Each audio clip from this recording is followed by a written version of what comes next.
শহীদদের শ্রদ্ধা জানানোর মধ্য দিয়ে পালিত হচ্ছে আন্তর্জাতিক মাতৃভাষা দিবস। প্রথম প্রহরে রাষ্ট্রপতি প্রধানমন্ত্রীর শ্রদ্ধা।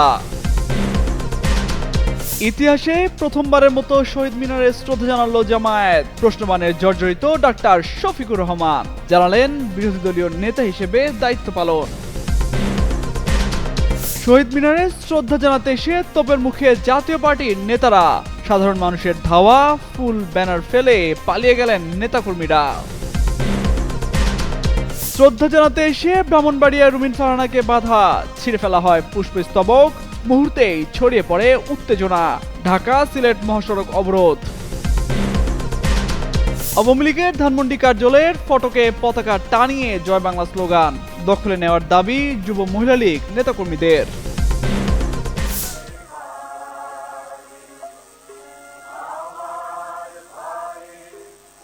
মাননীয় প্রধানমন্ত্রী জনাব তারেক রহমান পুষ্পস্তবক অর্পণের জন্য পবিত্র শহীদ মিনারের মূল বেদির দিকে ধীর লয়ে এগিয়ে আসছেন।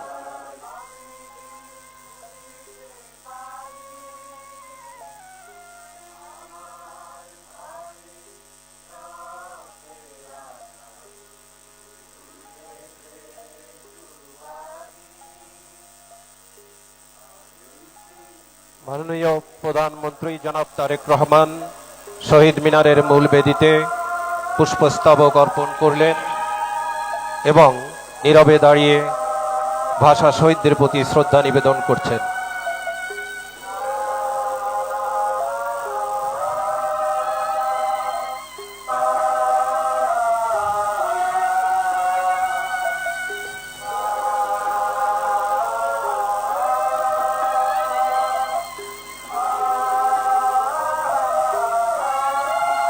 প্রথমবারের মতো কেন্দ্রীয় শহীদ মিনারের বেদিতে ফুল দিয়ে শ্রদ্ধা জানিয়েছেন জামায়াত ইসলামের আমির ও সংসদের বিরোধী দলীয় নেতা ডক্টর শফিকুর রহমান।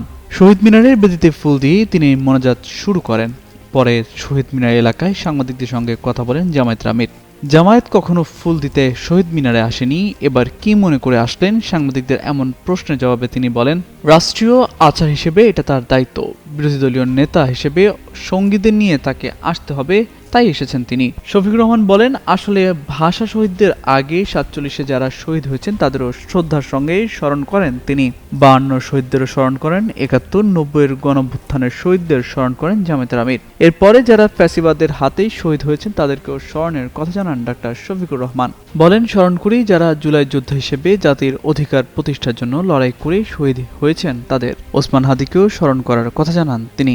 এক প্রশ্নের জবাবে জামায়াতের আমির বলেন, জাতির মুক্তি না আসা পর্যন্ত, ফ্যাসিবাদ মুক্ত, সন্ত্রাস মুক্ত, চাঁদাবাজ মুক্ত, দুর্নীতি মুক্ত দেশ গঠন না হওয়া পর্যন্ত একটি মানবিক দেশ গঠনের জন্য এই লড়াই অব্যাহত থাকবে এবং কোনো অপকর্মের সাথে আপোষ করবেন না বলেও হুঁশিয়ারি দেন তিনি। এরপর জামায়াতের আমির বিরোধী দলের নেতাদের নিয়ে আজিমপুর কবরস্থানে গিয়ে তিনি ভাষা শহীদদের কবরে দোয়া ও মোনাজাত করেন। ইতিহাসে এবারই প্রথম জামায়াতের কোনো আমির কেন্দ্রীয় শহীদ মিনারে গিয়ে ফুল দিলেন। মহান শহীদ দিবস ও আন্তর্জাতিক মাতৃভাষা দিবসে ভাষা শহীদদের প্রতি শ্রদ্ধা জানাতে কেন্দ্রীয় শহীদ মিনারে মানুষের ঢল নামে। তবে শ্রদ্ধা নিবেদনের সেই পরিবেশে শনিবার রাতে একটি অনাকাঙ্ক্ষিত ঘটনার মুখে পড়ে জাতীয় পার্টির নেতাকর্মীরা। শনিবার দিবাগত রাতে মহান শহীদ দিবস ও আন্তর্জাতিক মাতৃভাষা দিবস উপলক্ষে কেন্দ্রীয় শহীদ মিনারে ফুল দিতে গেলে জনতার বাধার মুখে পড়ে জাতীয় পার্টি। প্রত্যক্ষদর্শীরা জানান, রাত আনুমানিক 2টার দিকে দলটির মহানগর ইউনিটের কয়েকজন নেতাকর্মী ব্যানার ও ফুলের তোড়া হাতে শহীদ মিনারে প্রবেশ করেন। এ সময় সেখানে উপস্থিত একদল মানুষ জাতীয় পার্টির ব্যানার দেখে ভুয়া ভুয়া স্লোগান দিতে শুরু করে। পরিস্থিতি দ্রুত উত্তপ্ত হয়ে ওঠে। এক পর্যায়ে বিক্ষুব্ধরা জাতীয় পার্টির ব্যানার ও ফুলের তোড়া কেড়ে নেয়। এতে কোনো ধরনের অপ্রীতিকর ঘটনা এড়াতে জাতীয় পার্টির নেতাকর্মীরা শহীদ মিনারে শ্রদ্ধা নিবেদন না করে এলাকা ছেড়ে যান। ঘটনাস্থলে দলটির কেন্দ্রীয় পর্যায়ে কোনো পরিচিত নেতাদের দেখা যায়নি।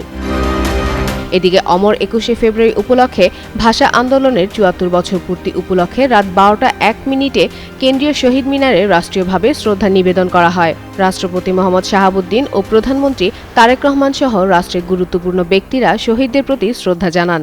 এরপর বিভিন্ন রাজনৈতিক, সামাজিক ও সাংস্কৃতিক সংগঠন এবং সাধারণ মানুষ ফুল দিয়ে ভাষা শহীদদের স্মরণ করেন। আন্তর্জাতিক মাতৃভাষা ও শহীদ দিবস উপলক্ষে শহীদ মিনারে শ্রদ্ধা জানাতে গেলে বাধার মুখে পড়েন নবনির্বাচিত সংসদ সদস্য ব্যারিস্টার রুমিন ফারহানা। ছিঁড়ে ফেলা হয় পুষ্পস্তবক, ভুয়া ভুয়া স্লোগানে ছড়িয়ে পড়ে উত্তেজনা।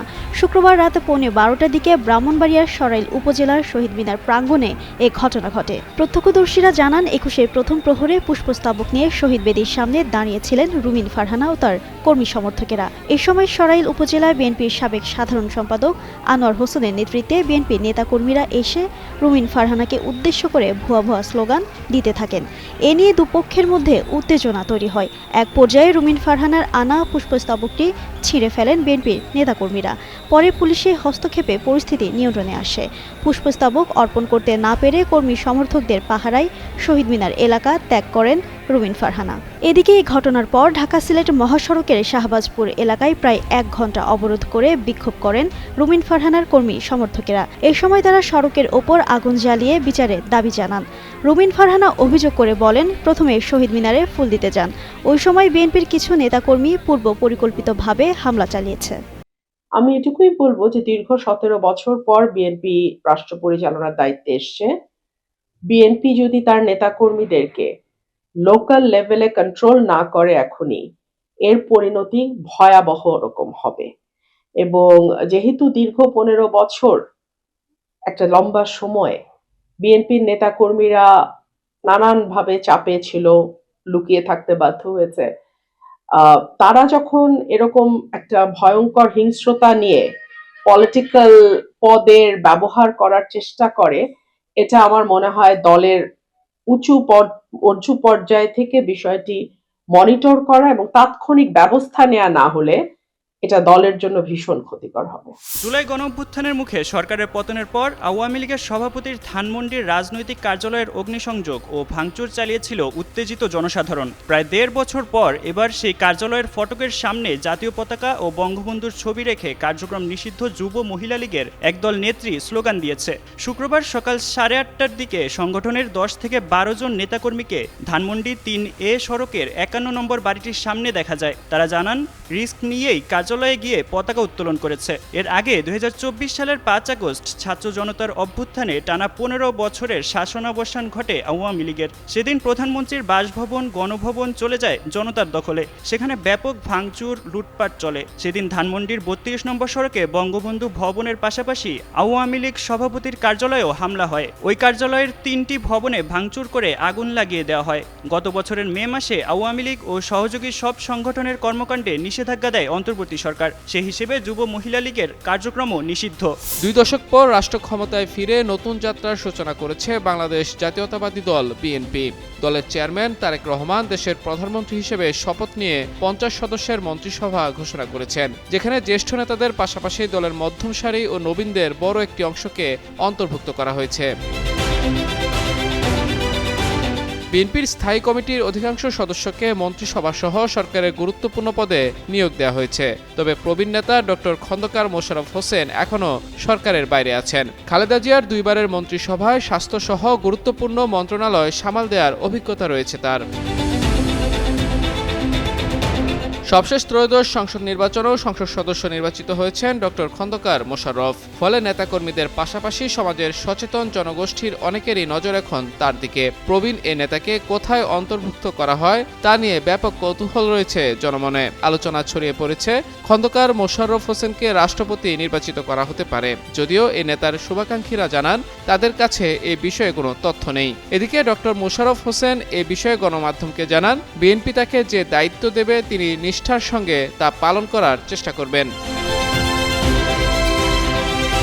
ডক্টর খন্দকার মোশাররফ হোসেন কুমিল্লা 1 ও 2 আসন থেকে মোট 5 বার সংসদ সদস্য নির্বাচিত হয়েছেন। বয়স ও শারীরিক অবস্থা বিবেচনায় দল তাকে রাষ্ট্রপতির সম্মানজনক পদে নিয়োগ দেবে বলে আশা করেন তার ঘনিষ্ঠজনরা। বাংলাদেশের সর্বোচ্চ সাংবিধানিক পদ রাষ্ট্রপতি।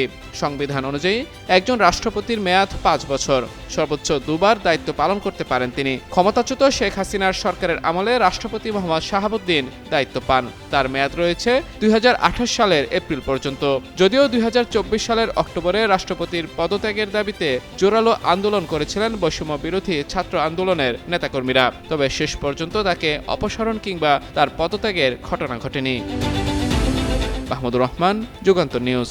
জাতীয় নাগরিক পার্টির মুখ্য সংগঠক নাসির উদ্দিন পাটোয়ারি এবারের ত্রয়োদশ জাতীয় সংসদ নির্বাচনে প্রচারণা কার্যক্রম শুরুর পর থেকেই একের পর এক বক্তব্যের মাধ্যমে এসেছেন আলোচনায়। নতুন সরকার গঠনের পর এবার এমপি ও মন্ত্রীদের জন্য হেদায়েত কামনা করে ফের ভাইরাল হয়েছেন এনসিপির নেতা। শুক্রবার জাতীয় শ্রমিক শক্তি আয়োজিত ইফতার মাহফিলে অংশ নেন নাসির উদ্দিন পাটোয়ারি।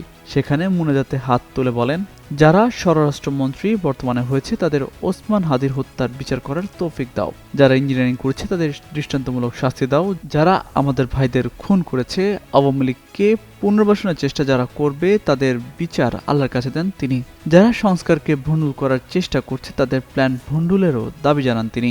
একই সাথে কামনা করেন বাংলাদেশের মন্ত্রী এমপিদের হেদায়েতের।